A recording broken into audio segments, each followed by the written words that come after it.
Olá, amante do terror. Há uma história que diz que antes da era tecnológica, antes da era medieval, antes de existir vida, antes até do Big Bang, existia um lugar onde não havia caos, nem guerra. O mal não fora inventado ainda. Chamam esse lugar de Nespérdia. O povo que vivia nesse lugar era chamado de Nesperdiano, e assim como quase todo ser que vive desde o início dos tempos, eles eram deuses, todos de coração puro, pois sentimentos ruins nunca aconteciam, nem mesmo na morte. Todos eles viviam e morriam felizes. Era um lugar monárquico, onde eles eram comandados por dois deuses maiores, como se fossem um rei e uma rainha.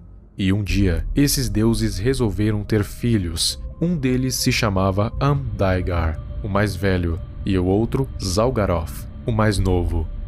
Amdaigar nasceu lindamente, um ser radiante que espalhava a bondade e a beleza por onde passava. Os cidadãos ficaram maravilhados com a sua pureza. Já o seu irmão não teve essa mesma sorte. Ele nasceu sem luz. Seu corpo tinha um tom avermelhado e obscuro. E ao contrário de seu irmão, quando os cidadãos olhavam para ele, só conseguiam sentir desprezo e angústia. Zalgaroth causava sentimentos ruins. Os deuses não sabiam o que tinha acontecido de errado, mas aquilo não parecia um ser de bondade. Parecia que havia nascido o primeiro deus que iria causar a discórdia. Com medo, decepção e pressão popular dos cidadãos de Nespérdia, Zalgaroth foi trancafiado na masmorra do castelo. Ele era visto como mau desde as primeiras horas de vida, e agora sendo condenado por simplesmente existir. E ele não entendia o porquê, mas entendia que era uma injustiça e o seu ódio ia ficando cada vez maior. E a gota da água foi quando seu irmão se tornou governante. Amdaigar então assumiu o posto, enquanto Zalgaroth permanecia trancado dentro daquele buraco. Foi quando ele começou um projeto misterioso, mas falhava toda vez em seus experimentos. Amdaigar era o único que não aceitava que Zalgaroth ficasse preso, mas não podia fazer nada, pois isso poderia virar um caos. Então a única coisa que podia fazer era visitá-lo de vez em quando. Ele não se importava quanto ao projeto de seu irmão, pois ele o via falhando de novo e de novo. Então imaginava que isso nunca daria em lugar nenhum. E, agora que era governante, não imaginava que Zalgaroth atacasse o povo de Nespérdia. Ainda acreditava na bondade em seu coração. Foi em uma bela noite, quando os cidadãos estavam festejando felizes, quando Zalgaroth finalmente terminou o seu projeto tão arduamente feito. E ele chamava de necromancia. Ele conseguiu criar um exército de mortos que só tinham um único e simples objetivo: destruir Nespérdia e todos que ali moravam. Amdaigar, vendo o perigo iminente, preparou um exército também, e assim a guerra se instaurou em Nespérdia. Só que convenhamos, coloque um morto e um vivo, ambos com as mesmas habilidades, só que o morto é imune à dor. Quem tem a vantagem? Claro, o morto, pois ele não vai parar depois de sofrer um ataque. Afinal, ele já está morto.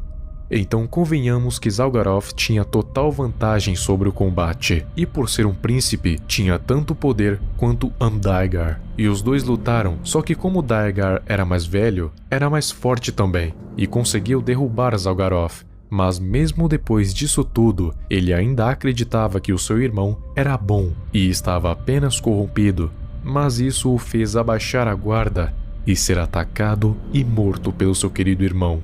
O povo de Nespérdia foi massacrado e Zalgaroth absorveu os poderes divinos de Daigar, se tornando assim uma divindade maior, e por fim acabou destruindo toda Nespérdia e tudo o que tinha nela. E dessa destruição veio a criação de todo o universo, que continua se expandindo infinitamente. Hoje em dia, ele está em seu palácio de vidro em uma dimensão desconhecida, rodeado por legiões de mortos-vivos e demônios que antes eram conhecidos como Nesperdianos, agora corrompidos por ele, ficando conhecido como Zalgo, aquele que corrompe. Zalgo é a mais pura encarnação da maldade, e de acordo com a história, desde o seu nascimento, ele já estava predestinado a ser aquele que iria trazer o mal para todo o multiverso, com uma história de origem bem parecida com a do Rei Escarlate, só que o motivo para o ódio e nascimento é diferente.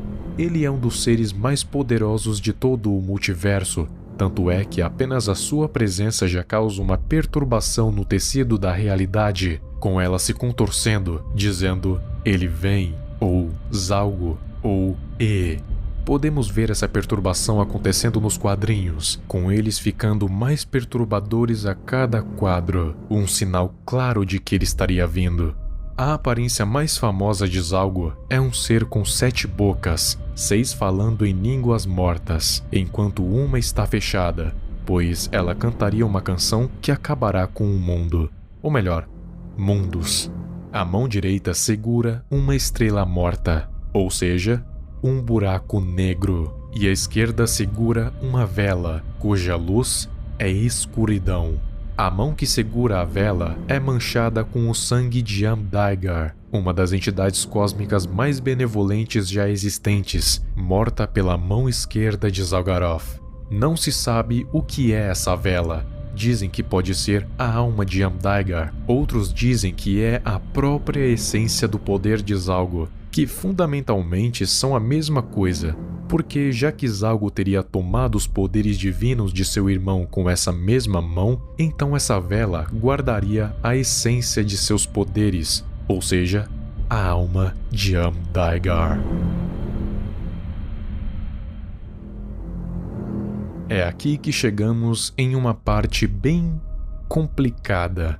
Os poderes do Zalgo. Bem, de acordo com o que eu pesquisei, ele possui mais de 40 poderes diferentes. Eu vou citar alguns deles, os que eu achei mais relevantes. Deformação da realidade. Ele consegue distorcer a realidade da forma que ele quiser, igual ao que acontece nos quadrinhos. Manipulação de buraco negro. Pode manipular livremente o buraco negro que ele segura. Imortalidade.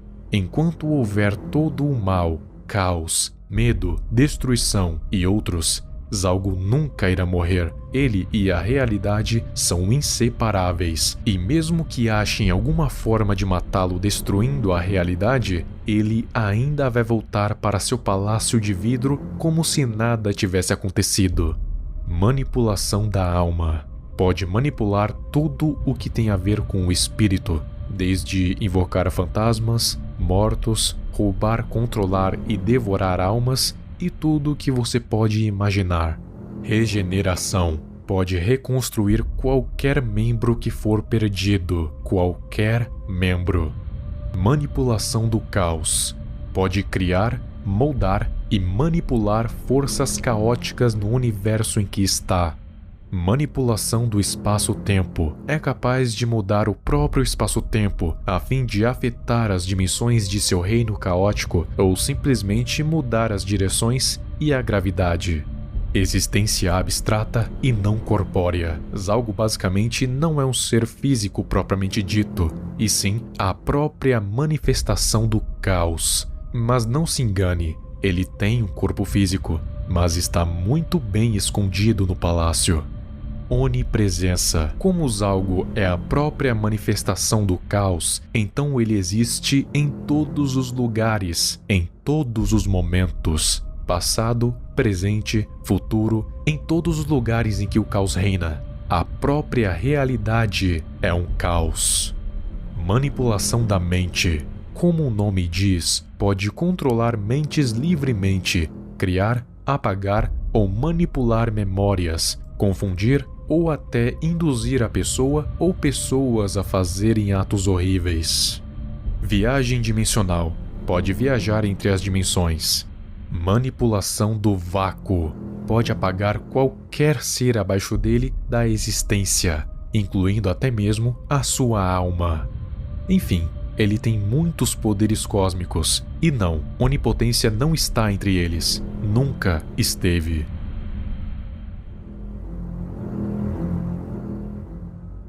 Matar Zalgo normalmente está fora de questão.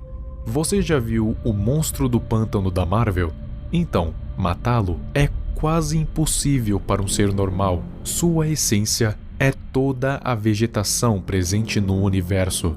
A mesma coisa acontece com Zalgo, só que no caso dele, o caos é ainda mais forte que o verde, pois praticamente tudo o que existe na realidade é um caos. E enquanto o caos não sumir, Zalgo também não vai sumir. Mas é claro, até Zalgo tem as suas fraquezas. Para se derrotar um ser como ele, tem algumas formas. Uma delas é destruindo e recriando a própria realidade de forma que não haja mais o caos. Mas isso vai matar o Zalgo? Claro que não, pois ele ainda existe dentro de seu palácio de vidro e vai fazer tudo de novo. Você ganha a batalha, mas perde a guerra. Zalgo sim tem um corpo físico, só que este está em uma dimensão separada, dentro do palácio de vidro protegido por uma legião de monstros. Então, se conseguirem achar essa dimensão, dar cabo dos monstros e por fim chegarem ao Zalgo, é preciso destruir a vela que ele carrega em sua mão esquerda, pois ela é uma grande parte de seu poder. E destruindo-a, você enfraquece Zalgo. Enfraquecendo Zalgo, você consegue destruí-lo, pois ele já não vai ser mais imortal. Eu acredito que o objetivo de Zalgo não é destruir um universo, até porque isso seria meio ridículo. Acredito que o seu objetivo é ser supremo a todas as outras entidades presentes no multiverso. Ele quer ser o mais poderoso. Só que é claro, para isso, ele precisaria de uma coisinha chamada de onipotência. E convenhamos, onipotência está muito longe do alcance de Zalgo.